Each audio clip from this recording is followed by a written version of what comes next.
Hello दोस्तों, आज का हमारा टॉपिक है इनवर्स ट्रायगोनोमेट्री फंक्शन। और इसमें हम आज ट्रायगोनोमेट्रिक फंक्शंस की डोमेन और उसकी रेंज बताएंगे। उसके बाद कुछ क्वेश्चन कराएंगे एनसीईआरटी के। तो दोस्तों देखिएगा, पहले हम देखते हैं इस टेबल को जो कि ट्रायगोनोमेट्रिक फंक्शंस की रेंज और डोमेन पर बनी हुई है। इसमें पहला फंक्शन है साइन इनवर्स एक्स और जिसकी डोमेन है -1 to 1 और इसकी रेंज है -π/2 से π/2 और इसी रेंज को हम प्रिंसिपल वैल्यू ब्रांचेस कहते हैं। और दूसरा है कोसेक इनवर्स एक्स जिसकी डोमेन है -1 to 1 और इसकी रेंज है 0 to π। और तीसरे नंबर पर है कोसेक इनवर्स एक्स।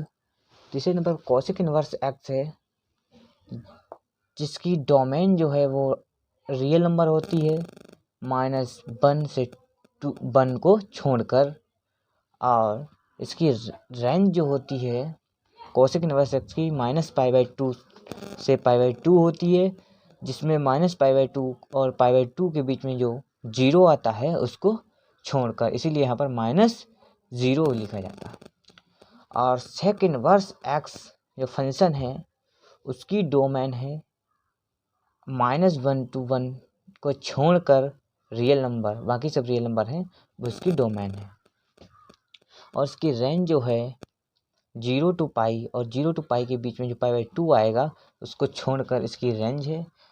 और tan इनवर्स x जो है उसकी डोमेन है रियल नंबर और इसकी रेंज है -π/2 से π/2। और कोट इनवर्स x जो कोट इनवर्स x है उसकी डोमेन है रियल नंबर और इसकी रेंज है 0 to π।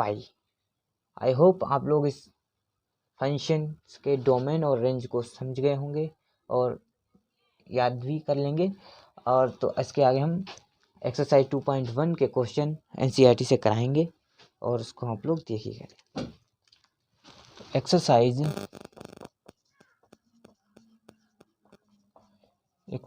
2.1 एनसीईआरटी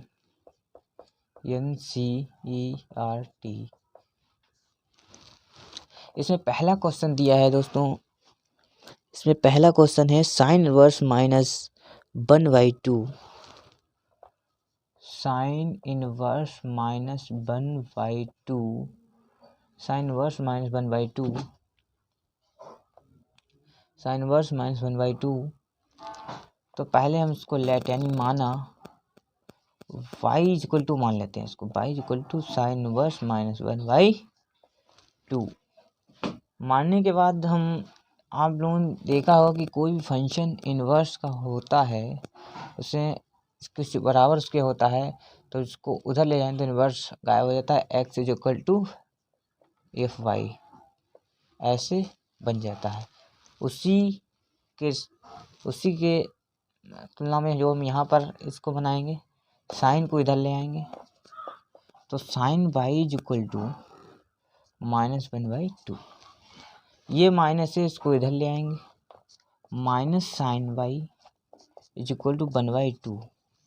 और एक प्रॉपर्टी आपने साइन की देखी होगी कि -sin y = sin -y। ये ट्रायगोनोमेट्रिक एक प्रॉपर्टी होती है साइन की, इसे आप लोग ध्यान रखेंगे। तो इसी के तौर पर हम इसको भी लिख लेते हैं इसी प्रकार से sin -y = 1/2। हम लोग देखेंगे साइन में 1/2 कितने की वैल्यू होती है, तो 1/2 जो है sin π/6 की वैल्यू होती है, यानी कि 30 की।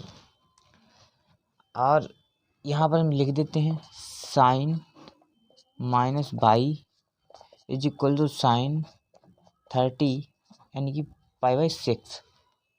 π/6 लिख देते हैं। उसके बाद हम साइन कैंसिल होएगा, -y = π/6 और ये माइनस से उधर भेज दो, y = -π/6। यही इसकी जो है मीन वैल्यू कहलाती है। साइन इनवर्स फंक्शन की यही फंक्शन की मीन वैल्यू को लाएगी।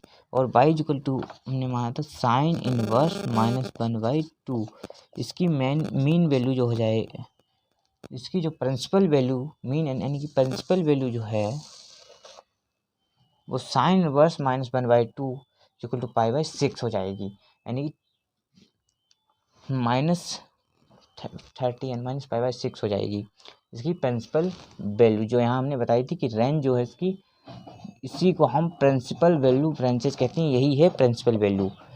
इस फंक्शन की जो प्रिंसिपल वैल्यू है वो ये है।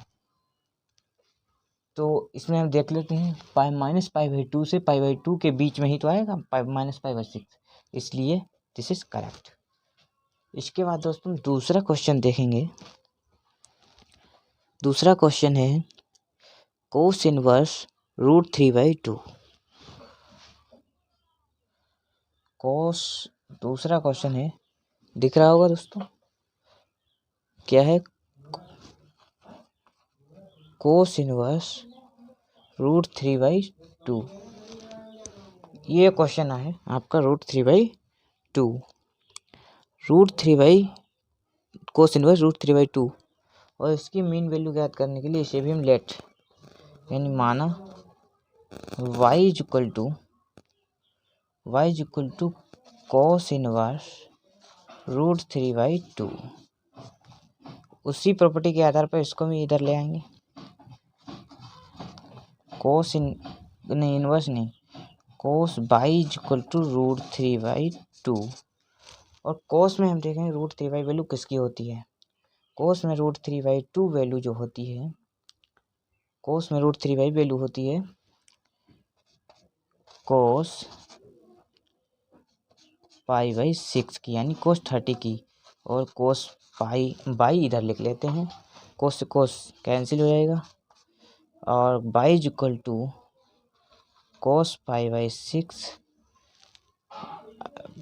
दोस्तों अगर यहाँ पर नहीं दिख रहा है आपको, थोड़ा उधर लिख लेते हैं, यहाँ पर cos y equal to √3/2, cos y equal to √3/2, ये इधर ले आए। उसके बाद जो है यहाँ पर इस √3/2 की कोस में वैल्यू होती है कोस π/6, कोस से कोस कैंसिल हो जाएगा, और यहाँ पर बचेगा